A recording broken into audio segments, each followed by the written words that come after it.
Gibson. Yeah.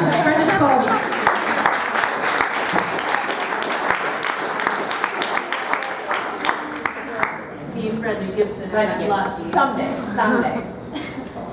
Yeah, I love that you called this a me poem, this first poem. A thing about me is that I spend a lot of time working in strip clubs.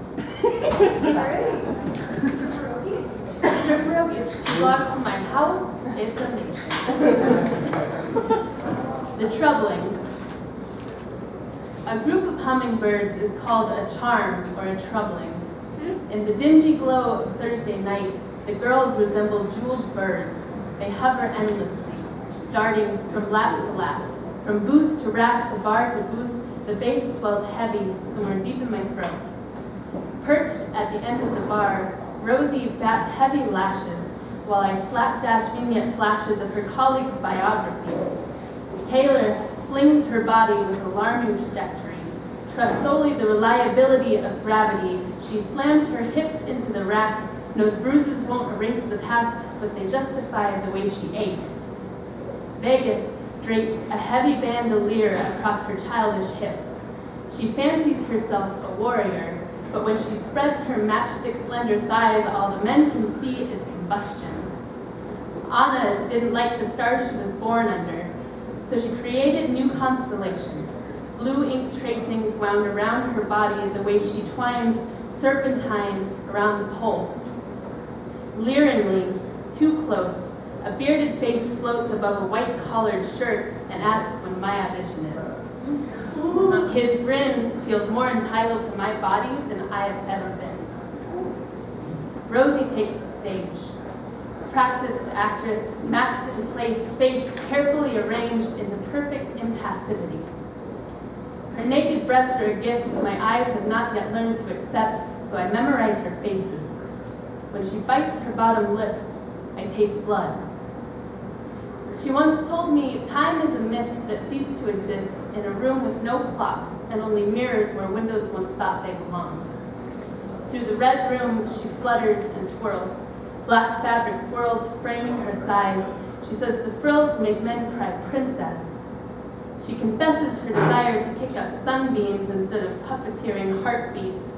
Outside, she says a pretty girl never lights her own cigarette. So I ignite the flimsy tip. Filter dangled between candied lips. Smoke drips from the downturned corners of her kiss. I want to collect it in my cupped hands, like water.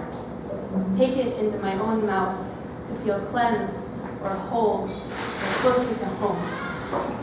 At sunrise, she sheds her altered ego, trades heels for ballet shoes, threads fingers through my belt loops. We weave dizzily into dawn. My shoulders grow new freckles in the sun while she spins haphazardly through the trees. The bruises on her thighs fading like last night never existed.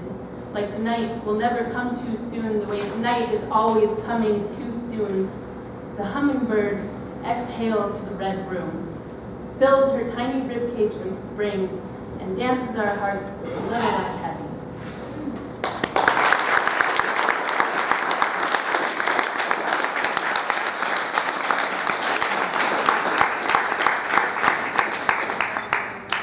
I wrote this one at an Indian buffet on my lunch break today, so I was looking for a beginnings poem, you guys, and all I write is breakup poems, so that didn't work at all. This is my life, a circle inside a circle inside a circle, or a chariot race on ice. Portland shaking off snow like the sweat from a wet dream, sap cracking like clotted honey in the tree's varicose veins. I'm trying to be brave, but February. But girls with dark hair and small hands, but I don't remember to forget you after 2 shots of winter in the dive bar around the corner. The first time we tried to watch stars fall, we caught the sunrise instead. You told me that falling is the laziest way to gain admiration, so you swore off gravity and learned to cover the signs of your struggle. Fuck that. You bring me your back bent double by lonely, and I'll show you my tongue full of knots. Look, here is broken glass in my palms. Here is where love feels like a splinter my body can't expel. I'm tired of being a mirror when you are looking for a window. Please, teach me how to open.